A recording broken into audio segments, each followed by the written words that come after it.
महाशिवरात्रि पर भगवान भोलेनाथ को जरूर चढ़ाएं ये चीजें, चुम्बक की तरह खिंचा आएगा पैसा। महाशिवरात्रि के दिन भगवान भोलेनाथ को चढ़ाएं ये 5 चीजें, जीवन में आएंगी खुशियां ही खुशियां। श्री शिवाय नमस्तुभ्यम, हर हर महादेव। महाशिवरात्रि के दिन भोलेनाथ को कुछ जरूरी चीजें अर्पित करनी चाहिए। ऐसा करने से जीवन में आने वाली परेशानियां खत्म होने लगती हैं और खुशियों का आगमन होने लगता है। साथ ही लोगों की सभी मनोकामनाएं पूरी होती हैं। हिंदू धर्म में महाशिवरात्रि का बहुत अधिक महत्व होता है। महाशिवरात्रि का पर्व भगवान शिव को समर्पित होता है। इस दिन भगवान शिव की विधि विधान से पूजा की जाती है। भगवान शिव सबसे जल्दी प्रसन्न होने वाले देवताओं में से एक माने जाते हैं। देवों के देव कहलाने वाले महादेव की पूजा के लिए महाशिवरात्रि का महापर्व सबसे ज्यादा शुभ और फलदायी माना गया है। यदि महाशिवरात्रि पर महादेव की विधि विधान से पूजा की जाए और उसमें भगवान शिव की प्रिय चीजें चढ़ाई जाएं, तो व्यक्ति की सभी मनोकामनाएं शीघ्र पूरी होती हैं। आए जाने कि महादेव पे किन वस्तुओं को चढ़ाने से हर मनोकामना पूर्ण होती है। नंबर 1, बेलपत्र। शास्त्रों में बेलपत्र के बिना शिवलिंग की पूजा करना अधूरा माना गया है। धार्मिक मान्यता है कि शिवलिंग पूजन के दौरान सारी सामग्री चढ़ाने के बाद अगर बेलपत्र नहीं चढ़ाया तो इसकी पूजा का फल प्राप्त नहीं होता है। महाशिवरात्रि वाले दिन शिवलिंग पर बेलपत्र जरूर चढ़ाएं। ऐसा करने से महादेव की अनुकंपा आप पर बरसेगी। शिव भगवान को बेलपत्र बहुत प्रिय है। मान्यता है कि शिव पूजा में इसे चढ़ाने से शिव के भक्तों को उनका शीघ्र ही आशीर्वाद प्राप्त होता है। सनातन परंपरा में बेलपत्र की 3 पत्तियों में से एक को रज, दूसरे को सत्व और तीसरे को तमोगुण का प्रतीक माना गया है। ऐसे में बेलपत्र चढ़ाने पर महादेव की कृपा से साधक को सभी प्रकार के सुख और संपदा की प्राप्ति होती है। शिव पूजा में इसे चढ़ाते समय इसकी डंठल को तोड़कर उल्टा चढ़ाना चाहिए। नंबर 2, धतूरा। महाशिवरात्रि वाले दिन अगर आप शिवलिंग की पूजा करते हैं या जलाभिषेक करते हैं तो भगवान शिव को धतूरा जरूर चढ़ाएं। शिवलिंग पूजन में धतूरा चढ़ाने से भोलेनाथ जल्दी प्रसन्न होते हैं। इस दिन धतूरा चढ़ाने से अच्छे पुण्य की प्राप्ति होती है और मन को शांति प्राप्त होती है। नंबर 3, भस्म। पुराणों में बताया गया है कि भगवान शिव अपने शरीर पर भस्म लगाते हैं। उन्हें भस्म लगाना बहुत प्रिय है। अगर महाशिवरात्रि पर आप शिवलिंग की पूजा करते हैं तो भगवान शिव की कृपा प्राप्त करने के लिए भस्म अवश्य चढ़ाएं। भगवान शंकर की पूजा में भस्म का बहुत ज्यादा धार्मिक महत्व है। भस्म को शिव का वस्त्र माना गया है जिसे वे अपने पूरे शरीर पर लपेटे रहते हैं। मान्यता है कि सृष्टि अंत में उसी राख के रूप में परिवर्तित हो जाती है जिसे महादेव अपने शरीर में धारण किए रहते हैं। कहने का तात्पर्य यह है कि एक दिन यह पूरी सृष्टि भगवान शिव में राख के रूप में विलीन हो जाती है। मान्यता है कि महाशिवरात्रि पर भस्म चढ़ाने से सभी पापों का नाश हो जाता है। नंबर 4, चंदन। शिवलिंग पूजन के दौरान भगवान शिव को चंदन के लेप से तिलक लगाने की परंपरा है। जो लोग चंदन का तिलक शिवलिंग पर लगाते हैं उनके घर सुख समृद्धि सदैव बनी रहती है और महादेव की अनुकंपा बरसती है। नंबर 5, गंगा जल। महाशिवरात्रि के दौरान शिवलिंग का जलाभिषेक करने के लिए गंगा जल का प्रयोग करें। मान्यता है कि ऐसा करने से भोलेनाथ सभी बिगड़े काम बना देते हैं। इस दिन गंगा जल से शिवलिंग का अभिषेक करना बहुत शुभ माना जाता है। गंगा जल शिवलिंग पर चढ़ाने से मोक्ष की प्राप्ति होती है। नंबर 6, शहद। पूजा पद्धति के अनुसार शिवलिंग पर शहद से अभिषेक करने या इसे चढ़ाने से धन वृद्धि होती है। मान्यता है कि शिवलिंग पर गाय का दूध भी चढ़ाने से वंश की वृद्धि होती है। नंबर 7, महाशिवरात्रि के दिन शिवलिंग पर घी अर्पित करने से आपके परिवार में खुशहाली आएगी। शमी के पत्ते शिवलिंग पर बेल पत्र की तरह ही शमी के पत्ते चढ़ाने से भोलेनाथ प्रसन्न होते हैं। नंबर 8, अगर आप शिवलिंग पूजन के दौरान शमी की पत्ती अर्पित करते हैं तो आपके सारे कष्ट महादेव दूर कर देंगे। नंबर 6, कनेर का फूल। भगवान शिव को कनेर का पुष्प अति प्रिय है। महाशिवरात्रि पर शिवलिंग पूजन के दौरान कनेर का फूल जरूर अर्पित करें और महादेव का आशीर्वाद प्राप्त करें। मान्यता है कि इसे चढ़ाने से सुख समृद्धि और ऐश्वर्य की प्राप्ति होती है। नंबर 10, रुद्राक्ष। रुद्राक्ष को भगवान शिव का महाप्रसाद माना गया है।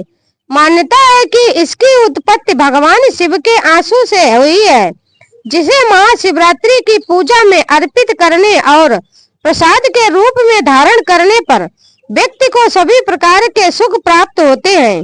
अलग अलग आकार वाले रुद्राक्ष का संबंध न सिर्फ अन्य देवी देवताओं से बल्कि नवग्रहों से भी होता है। ऐसे में इसे शिव पूजा में प्रयोग करने पर शिव संग इनका भी आशीर्वाद प्राप्त होता है। मान्यता है कि महाशिवरात्रि पर भगवान शिव को दूध से अभिषेक करने से व्यक्ति को आरोग्य की प्राप्ति होती है। वहीं दही चढ़ाने से शिव भक्त के जीवन में हमेशा खुशियां और सुख समृद्धि बनी रहती है। शिव पूजा में रुद्राक्ष, भस्म आदि की तरह अन्य चीजों को चढ़ाने का अलग अलग फल मिलता है। जैसे शहद चढ़ाने से वाणी की मधुरता और सौंदर्य, घी से तेज, शक्कर से सुख समृद्धि, चंदन से यश, आंवले से लंबी आयु, गन्ने के रस से धन, गेहूं से योग्य संतान, अक्षत से सुख समृद्धि आदि की प्राप्ति होती है। भोले बाबा को प्रिय है ये चीजें। महाशिवरात्रि पर जरूर लगाएं इनका भोग। हर साल महाशिवरात्रि का पावन पर्व फागुन माह के कृष्ण पक्ष की चतुर्दशी तिथि को मनाया जाता है। इस रात शिवजी और माता पार्वती एक साथ भ्रमण पर निकलते हैं।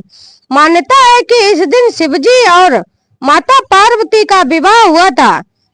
ऐसे में शिव गौरी को प्रसन्न करने के लिए शिवरात्रि के दिन लोग व्रत रखते हैं और विधि विधान से पूजा करते हैं। इस दिन बेलपत्र, भांग, धतूरा, मंदार पुष्प, सफेद चंदन, सफेद फूल, गंगा जल और गाय के दूध से भोले शंकर की पूजा की जाती है। वैसे तो शिवलिंग पर मात्र 1 लोटा जल और बेलपत्र अर्पित करने से ही महादेव प्रसन्न हो जाते हैं, लेकिन कुछ ऐसे प्रसाद और भोग भी हैं जिन्हें शिवजी को अर्पित करने से महादेव की विशेष कृपा प्राप्त होती है। आइए जानते हैं महाशिवरात्रि पर किन चीजों का भोग लगाने से भोले बाबा प्रसन्न होते हैं। ठंडाई। महाशिवरात्रि के दिन भगवान भोलेनाथ को ठंडाई का भोग लगाया जाता है। इस ठंडाई में भांग मिलाया जाता है जो कि शिवजी को बेहद पसंद है। मान्यता है कि ठंडाई का भोग लगाने से भोलेनाथ बहुत प्रसन्न होते हैं। महाशिवरात्रि के दिन ठंडाई जरूर बनाई जाती है। ठंडाई और भांग दोनों ही महादेव के प्रिय माने जाते हैं। ठंडाई या भांग दोनों में से किसी भी एक को भोग में शामिल किया जा सकता है। भगवान शिव का ठंडाई से गहरा संबंध है, इसीलिए तमाम भक्त महाशिवरात्रि पर भगवान भोलेनाथ को ठंडाई का भोग लगाते हैं। ठंडाई भांग के साथ भी और बिना भांग के भी बनाई जाती है। ऐसा कहा जाता है कि ठंडाई के बिना महाशिवरात्रि का यह पावन पर्व अधूरा ही है। अगर आप अपने आराध्य शिव को खुश करना चाहते हैं तो ठंडाई का भोग लगा सकते हैं। दूध, भांग और चीनी के साथ साथ आप इसे बनाने के लिए काजू, बादाम, सौंफ, इलायची, पिस्ता और केसर का भी इस्तेमाल कर सकते हैं। भगवान शिव को महाशिवरात्रि के दिन लस्सी का भोग भी लगाया जा सकता है। सादा तरीके से बनाया जा सकता है और भोग के बाद प्रसाद के रूप में वितरित कर सकते हैं। ठंडाई के अलावा लस्सी का भोग भी भगवान शिव को लगाया जा सकता है। आधा किलो दही में दूध डालकर 1 चम्मच चीनी के साथ मथकर आप इसे आसानी से तैयार कर सकते हैं। लस्सी भी भोले बाबा को बेहद प्रिय है। ऐसे में महाशिवरात्रि पर भगवान शिव को ठंडाई के अलावा आप लस्सी का भी भोग लगा सकते हैं। पूजा खत्म होने के बाद इसे खुद ग्रहण करें और लोगों में भी प्रसाद के रूप में बांटें। महाशिवरात्रि के पावन दिन भगवान शिव शंकर को हलवे का भोग लगाएं। यह हलवा आप कुट्टू के आटे का या फिर सूजी का बना सकते हैं। शिव जी को हलवे का भोग लगाने से वह बहुत खुश होते हैं और अपने भक्तों की सभी मनोकामनाएं पूरी करते हैं। सूजी या फिर कुट्टू के आटे का इस्तेमाल करके बनाया गया हलवा भगवान शिव को भोग में चढ़ाया जा सकता है। हलवा बनाने के लिए आप चाहें तो सूजी या फिर कुट्टू के आटे का इस्तेमाल कर सकते हैं। हलवा बन जाने के बाद इसके स्वाद में इजाफा करने के लिए ड्राई फ्रूट्स का इस्तेमाल किया जा सकता है। महाशिवरात्रि पर हलवे का प्रसाद भगवान शिव को चढ़ाने से वह बहुत प्रसन्न होते हैं और भक्तों की इच्छाएं भी पूर्ण होती हैं। मालपुआ, भगवान भोलेनाथ को मालपुआ बहुत पसंद है। ऐसे में महाशिवरात्रि के दिन शिव पूजा में मालपुए का भोग जरूर लगाएं। यदि आप घर पर मालपुआ बना रही हैं, तो उसमें थोड़ा सा भांग का पाउडर मिला लें। इससे शिव जी जल्द प्रसन्न होंगे। भगवान शिव को मालपुआ बहुत पसंद आता है। आप अगर भांग नहीं मिलाना चाहती हो तो ठीक है, क्योंकि मालपुआ को बनाने के लिए भांग पाउडर डालना जरूरी नहीं है। मखाने की खीर, भगवान शिव को महाशिवरात्रि पर मखाने की खीर का भोग लगाया जा सकता है। माना जाता है महादेव को सफेद रंग प्रिय होता है। ऐसे में सफेद रंग के मखाने की खीर को महादेव के लिए सूखे मेवे में डालकर तैयार किया जा सकता है। महाशिवरात्रि पर भगवान शिव को आप मखाने की खीर का भोग लगा सकते हैं। सिर्फ व्रत में ही नहीं, कई लोग खास मौकों पर भी इस खीर को बनाकर खाना पसंद करते हैं। मखाने की खीर को ढेर सारे मेवों के साथ तैयार किया जाता है। इसे बनाने के लिए चावल की बजाय भुने हुए मखाने का उपयोग किया जाता है। इसके स्वाद में इजाफा करने के लिए आप इलायची और केसर को भी शामिल कर सकते हैं। ध्यान रहे कि गलती से भी इसे बनाते वक्त प्याज लहसुन को हाथ ना लगाएं और ना ही इनका इस्तेमाल भगवान से जुड़ी किसी भी चीज में करें। शिव शंभू को भांग अत्यंत प्रिय है। महाशिवरात्रि के दिन पूजा में भांग की पत्तियों के अलावा इसका आप अलग अलग तरीके से इस्तेमाल कर सकते हैं। भांग के पकौड़े का भी भोग शुभ साबित होगा। अगर आपको हमारी यह जानकारी अच्छी लगी हो तो वीडियो को एक लाइक जरूर करें और अपने दोस्तों के साथ शेयर करें। चैनल को सब्सक्राइब करना ना भूलें ताकि आपको हमारे नए वीडियो की नोटिफिकेशन मिलती रहे। वीडियो देखने के लिए आपका दिल से धन्यवाद। राधे राधे, हर हर महादेव, जय शिव शंकर, बम बम भोले।